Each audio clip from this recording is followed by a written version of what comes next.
بسم اللہ الرحمن الرحیم۔ سید ابو العلا مودودی رحمۃ اللہ علیہ کی کتاب خطبات سے آج ہم جس خطبے کا مطالعہ کرنے جا رہے ہیں اس کا عنوان ہے نماز میں آپ کیا پڑھتے ہیں۔ آئیے آغاز کرتے ہیں۔ برادران اسلام، پچھلے خطبے میں آپ کو بتا چکا ہوں کہ نماز کس طرح انسان کو اللہ کی عبادت یعنی بندگی اور اطاعت کے لیے تیار کرتی ہے۔ اس سلسلے میں جو کچھ میں نے کہا تھا اس سے آپ نے اندازہ کر لیا ہوگا کہ جو شخص نماز کو محض فرض اور حکم الہی جان کر باقاعدگی کے ساتھ ادا کرتا رہے، وہ اگر نماز کی دعاؤں کا مطلب نہ سمجھتا ہو تب بھی اس کے اندر خدا کا خوف اور اس کے حاضر و ناظر ہونے کا یقین اور اس کی عدالت میں ایک روز حاضر ہونے کا اعتقاد ہر وقت تازہ ہوتا رہتا ہے۔ اس کے دل میں یہ عقیدہ ہمیشہ زندہ رہتا ہے کہ وہ خدا کے سوا کسی کا بندہ نہیں اور خدا ہی اس کا اصلی بادشاہ اور حاکم ہے۔ اس کے اندر فرض شناسی کی عادت اور خدا کے احکام بجا لانے کے لیے مستعدی پیدا ہوتی ہے۔ اس میں وہ صفات خود بخود پیدا ہونے لگتی ہیں جو انسان کی ساری زندگی کو خدا کی بندگی اور عبادت بنا دینے کے لیے ضروری ہیں۔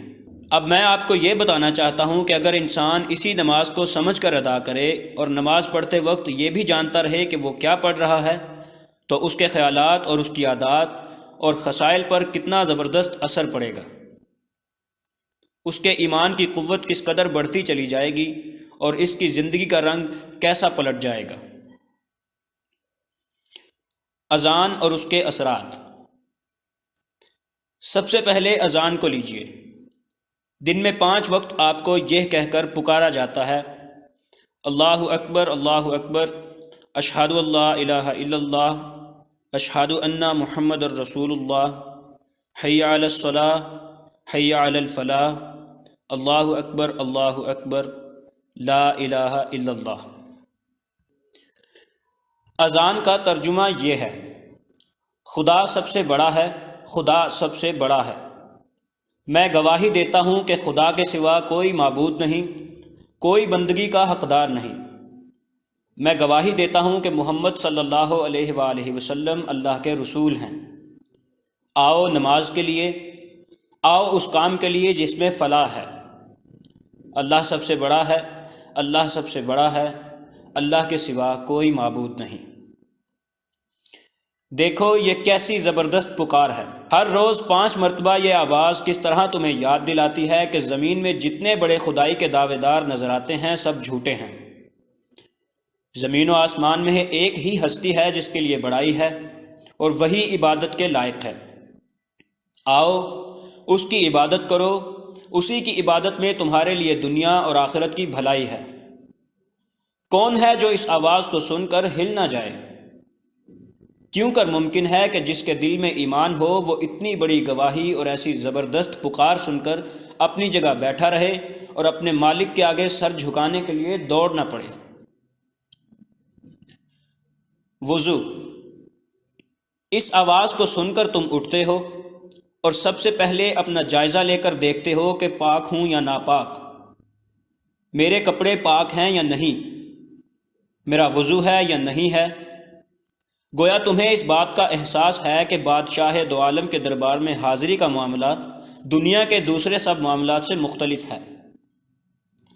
دوسرے کام تو ہر حال میں کیے جا سکتے ہیں، مگر یہاں جسم اور لباس کی پاکی اور اس پاکی پر مزید طہارت یعنی وضو کیے بغیر حاضری دینا سخت بے ادبی ہے۔ اس احساس کے ساتھ تم پہلے اپنے پاک ہونے کا اطمینان کرتے ہو اور پھر بسم اللہ پڑھ کر وضو شروع کر دیتے ہو۔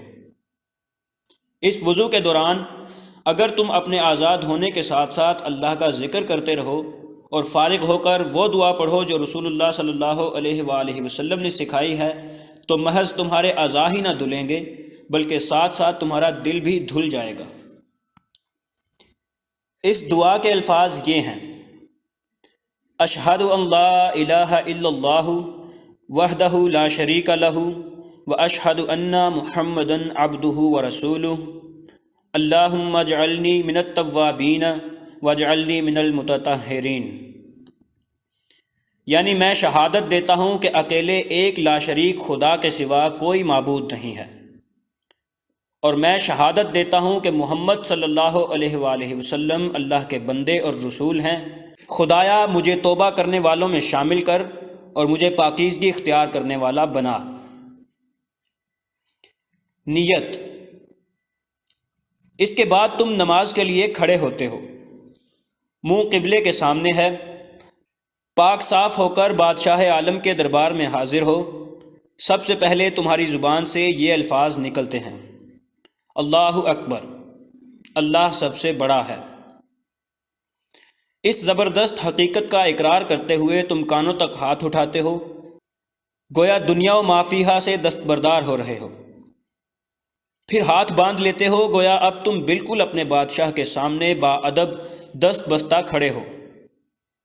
اس کے بعد تم کیا عرض و معروض کرتے ہو؟ تسبیح: سبحانک اللہم و بحمدک و تبارک اسمک و تعالی جدک و لا الہ غیرک،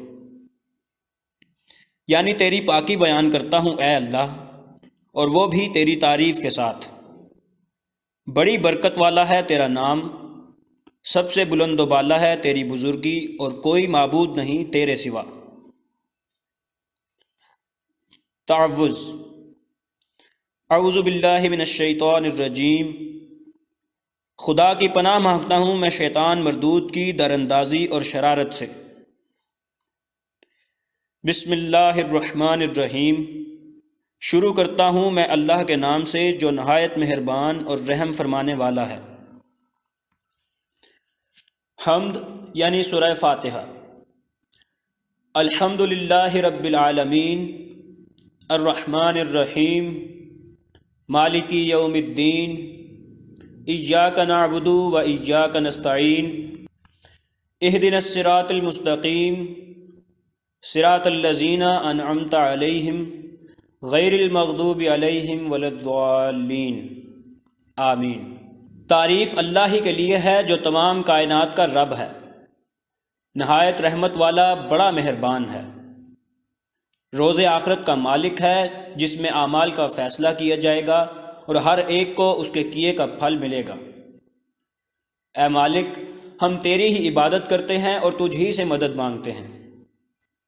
ہم کو سیدھا راستہ دکھا، ایسے لوگوں کا راستہ جن پر تو نے فضل کیا اور انعام فرمایا، جن پر تیرا غضب نازل نہیں ہوا اور جو بھٹکے ہوئے نہیں ہیں۔ خدایا ایسا ہی ہو، ہمارے مالک ہماری اس دعا کو قبول فرما۔ اس کے بعد تم قرآن کی چند آیتیں یا کوئی چھوٹی سورت پڑھتے ہو جن میں سے ہر ایک میں امرت بھرا ہوا ہے، نصیحت ہے، عبرت ہے، سبق ہے، اور اسی راہ راست کی ہدایت ہے جس کے لیے سورہ فاتحہ میں تم دعا کر چکے تھے۔ قرآن مجید کی مختلف صورتیں۔ نماز میں سورہ فاتحہ کے بعد قرآن پاک کی کوئی ایک صورت پڑھی جاتی ہے۔ ہم یہاں 3 صورتیں مع ترجمہ پیش کر رہے ہیں۔ نمبر 1، والعصر۔ والعصر ان الانسان لفی خسر الا الذین آمنوا وعملوا الصالحات وتواصوا بالحق وتواصوا بالصبر۔ زمانے کی قسم، انسان در حقیقت بڑے خسارے میں ہے، سوائے ان لوگوں کے جو ایمان لائے اور نیک اعمال کرتے رہے اور ایک دوسرے کو حق کی نصیحت اور صبر کی تلقین کرتے رہے۔ اس سے یہ سبق ملتا ہے کہ تباہی اور نامرادی سے انسان بچ صرف اسی طرح سکتا ہے کہ ایمان لائے اور نیک عمل کرے، اور صرف اتنا ہی کافی نہیں بلکہ ایمانداروں کی ایک جماعت ایسی ہونی چاہیے جو دین پر قائم ہونے اور قائم رہنے میں ایک دوسرے کی مدد کرتی رہے۔ نمبر 2، الہمزہ۔ ویل لکل ہمزۃ لمزہ الذی جمع مالہ وعددہ یحسب ان مالہ اخلدہ کلا لینبذن فی الحطمہ وما ادراک ما الحطمہ نار اللہ الموقدۃ التی تطلع علی الافئدہ انہا علیہم مؤصدہ فی امد ممددہ۔ تباہی ہے ہر اس شخص کے لیے جو منہ در منہ لوگوں پر تان اور پیٹھ پیچھے برائیاں کرنے کا خوگر ہے، جس نے مال جمع کیا اور اسے گن گن کر رکھا، وہ سمجھتا ہے کہ اس کا مال ہمیشہ اس کے پاس رہے گا، ہرگز نہیں، وہ شخص تو چکنا چور کر دینے والی جگہ میں پھینک دیا جائے گا، اور تم کیا جانو کہ کیا ہے وہ چکنا چور کر دینے والی جگہ؟ اللہ کی آگ خوب بھڑکائی ہوئی جو دلوں تک پہنچے گی، وہ ان پر ڈھانک کر بند کر دی جائے گی، اس حالت میں کہ وہ اونچے اونچے ستونوں میں گھرے ہوئے ہوں گے۔ نمبر 3، الماعون۔ ارأیت الذی یکذب بالدین فذلک الذی یدع الیتیم ولا یحض علی طعام المسکین فویل للمصلین الذین هم عن صلاتهم ساہون الذین هم یراءون ویمنعون الماعون۔ تم نے دیکھا اس شخص کو جو آخرت کی جزا و سزا کو جھٹلاتا ہے؟ وہی تو ہے جو یتیم کو دھکے دیتا ہے اور مسکین کا کھانا دینے پر نہیں اکساتا۔ پھر تباہی ہے ان نماز پڑھنے والوں کے لیے جو اپنی نماز سے غفلت برتتے ہیں، جو ریاکاری کرتے ہیں اور معمولی ضرورت کی چیزیں لوگوں کو دینے سے گریز کرتے ہیں۔ اس سے یہ سبق ملتا ہے کہ آخرت کا یقین اسلام کی جان ہے۔ اس کے بغیر آدمی کبھی اس راستے پر چل ہی نہیں سکتا جو خدا کا سیدھا راستہ ہے۔ غرض تم قرآن پاک کی جتنی صورتیں یا آیتیں نماز میں پڑھتے ہو، وہ کوئی نہ کوئی اعلیٰ درجے کی نصیحت یا ہدایت تم کو دیتی ہیں، اور تمہیں بتاتی ہیں کہ خدا کے احکام کیا ہیں جن کے مطابق تمہیں دنیا میں عمل کرنا چاہیے۔ رکوع۔ ان ہدایتوں کو پڑھنے کے بعد تم اللہ اکبر کہتے ہوئے رکوع کرتے ہو، گھٹنوں پر ہاتھ رکھ کر اپنے مالک کے آگے جھکتے ہو اور بار بار کہتے ہو سبحان ربی العظیم، پاک ہے میرا پروردگار جو بڑا بزرگ ہے۔ پھر سیدھے کھڑے ہو جاتے ہو اور کہتے ہو سمیع اللہ لمن حمیدہ، اللہ نے سن لی اس شخص کی بات جس نے اس کی تعریف بیان کی۔ اور پھر کہتے ہو ربنا ولک الحمد، اے ہمارے رب سب تعریف تیرے لیے ہے۔ سجدہ۔ پھر اللہ اکبر کہتے ہوئے سجدے میں گر جاتے ہو اور بار بار کہتے ہو سبحان ربی الاعلیٰ، پاک ہے میرا پروردگار جو سب سے بالا و برتر ہے۔ التحیات۔ پھر اللہ اکبر کہتے ہوئے سر اٹھاتے ہو اور نہایت ادب سے بیٹھ کر یہ پڑھتے ہو التحیات للہ والصلوات والطیبات السلام علیک ایہا النبی ورحمۃ اللہ وبرکاتہ، السلام علینا وعلی عباد اللہ الصالحین، اشہد ان لا الہ الا اللہ واشہد ان محمدا عبدہ ورسولہ۔ ہماری سلامیاں، ہماری نمازیں اور ساری پاکیزہ باتیں اللہ کے لیے ہیں۔ سلام آپ پر اے نبی صلی اللہ علیہ وآلہ وسلم، اور اللہ کی رحمت اور برکتیں۔ سلامتی ہو ہم پر اور اللہ کے سب نیک بندوں پر۔ میں گواہی دیتا ہوں کہ اللہ کے سوا کوئی معبود نہیں، اور میں گواہی دیتا ہوں کہ محمد اللہ کے بندے اور رسول ہیں۔ یہ شہادت دیتے وقت تم شہادت کی انگلی اٹھاتے ہو، کیونکہ یہ نماز میں تمہارے عقیدے کا اعلان ہے، اور اس کو زبان سے ادا کرتے وقت خاص طور پر توجہ اور زور دینے کی ضرورت ہے۔ درود۔ اس کے بعد تم درود پڑھتے ہو اللہم صلی علی سیدنا و مولانا محمد وعلی آل سیدنا و مولانا محمد کما صلیت علی ابراہیم وعلی آل ابراہیم انک حمید مجید۔ اللہم بارک علی سیدنا و مولانا محمد وعلی آل سیدنا و مولانا محمد کما بارکت علی ابراہیم وعلی آل ابراہیم انک حمید مجید۔ خدایا رحمت فرما ہمارے سردار اور مولا محمد صلی اللہ علیہ وآلہ وسلم اور ان کی آل پر، جس طرح تو نے رحمت فرمائی ابراہیم اور آل ابراہیم علیہ السلام پر۔ یقیناً تو بہترین صفات والا اور بزرگ ہے۔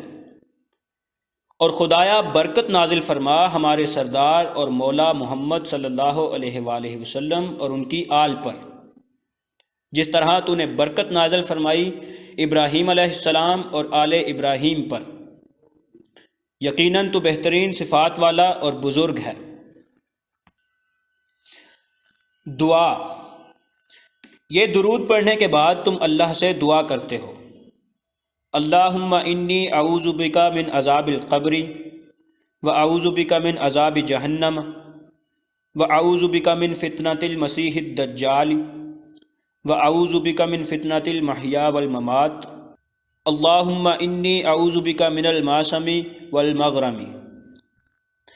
خدایا میں تیری پناہ مانگتا ہوں قبر کے عذاب سے، اور تیری پناہ مانگتا ہوں جہنم کے عذاب سے، اور تیری پناہ مانگتا ہوں اس گمراہ کرنے والے دجال کے فتنے سے جو زمین پر چھا جانے والا ہے، اور تیری پناہ مانگتا ہوں زندگی اور موت کے فتنے سے۔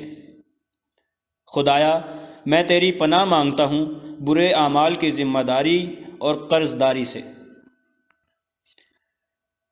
سلام۔ یہ دعا پڑھنے کے بعد تمہاری نماز پوری ہو گئی۔ اب تم مالک کے دربار سے واپس ہوتے ہو، اور واپس ہو کر پہلا کام کیا کرتے ہو؟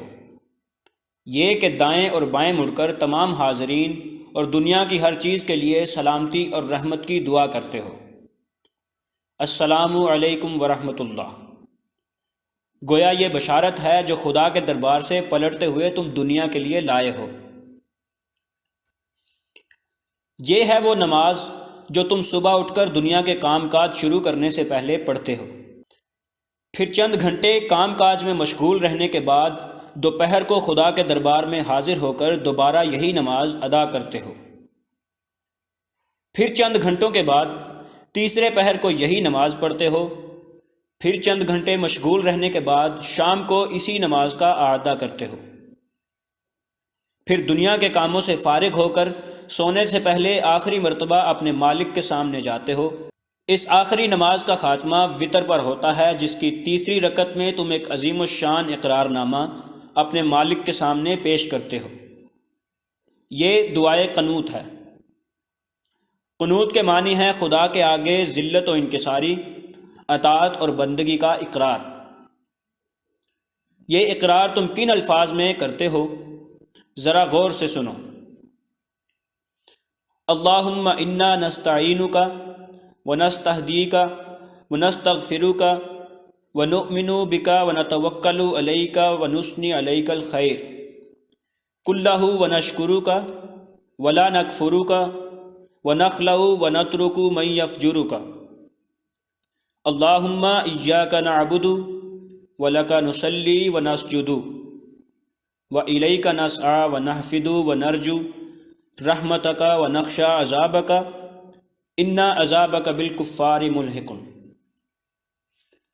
خدایا ہم تجھ سے مدد مانگتے ہیں، تجھ سے ہدایت طلب کرتے ہیں، تجھ سے گناہوں کی معافی چاہتے ہیں، تجھ پر ایمان لاتے ہیں، تجھ ہی پر بھروسہ رکھتے ہیں، اور ساری تعریف تیرے ہی لیے خاص کرتے ہیں۔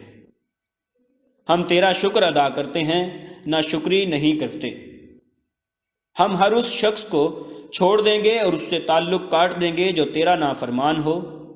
خدایا ہم تیری ہی بندگی کرتے ہیں اور تیرے ہی لیے نماز پڑھتے اور سجدہ کرتے ہیں، اور ہماری ساری کوششیں اور ساری دوڑ دھوپ تیری ہی خوشنودی کے لیے ہے۔ ہم تیری رحمت کے امیدوار ہیں اور تیرے عذاب سے ڈرتے ہیں۔ یقیناً تیرا سخت عذاب ایسے لوگوں پر پڑے گا جو کافر ہیں۔ نماز اور سیرت۔ برادران اسلام، غور کرو، جو شخص دن میں 5 مرتبہ اذان کی یہ آواز سنتا ہو اور سمجھتا ہو کہ کیسی بڑی چیز کی شہادت دی جا رہی ہے اور کیسے زبردست بادشاہ کے حضور میں بلایا جا رہا ہے، اور جو شخص ہر مرتبہ اس پکار کو سن کر اپنے سارے کام کاج چھوڑ دے اور اس ذات پاک کی طرف دوڑے جسے وہ اپنا اور تمام کائنات کا مالک جانتا ہے، اور جو شخص ہر نماز سے پہلے اپنے جسم اور دل کو وضو سے پاک کریں، اور جو شخص کئی بار نماز میں وہ ساری باتیں سمجھ بوجھ کر ادا کرے جو ابھی آپ کے سامنے میں نے بیان کی ہیں، کیوں کر ممکن ہے کہ اس کے دل میں خدا کا خوف پیدا نہ ہو، اس کو خدا کے احکام کی خلاف ورزی کرتے ہوئے شرم نہ آئے، اس کی روح گناہوں اور بدکاریوں کے سیاہ دبے لے کر بار بار خدا کے سامنے ہوتے ہوئے لرز نہ اٹھے۔ کس طرح ممکن ہے کہ آدمی نماز میں خدا کی بندگی کا اقرار، اس کی اطاعت کا اقرار، اس کے مالک یوم الدین ہونے کا اقرار کر کے جب اپنے کام کاج کی طرف واپس آئے تو جھوٹ بولے، بے ایمانی کرے، لوگوں کے حق مارے، رشوت کھائے اور کھلائے، سود کھائے اور کھلائے، خدا کے بندوں کو آزار پہنچائے، فحش اور بے حیائی اور بدکاری کرے، پھر ان سب اعمال کا بوجھ لاد کر دوبارہ خدا کے سامنے حاضر ہونے اور انہی سب باتوں کا اقرار کرنے کی جرت کر سکے۔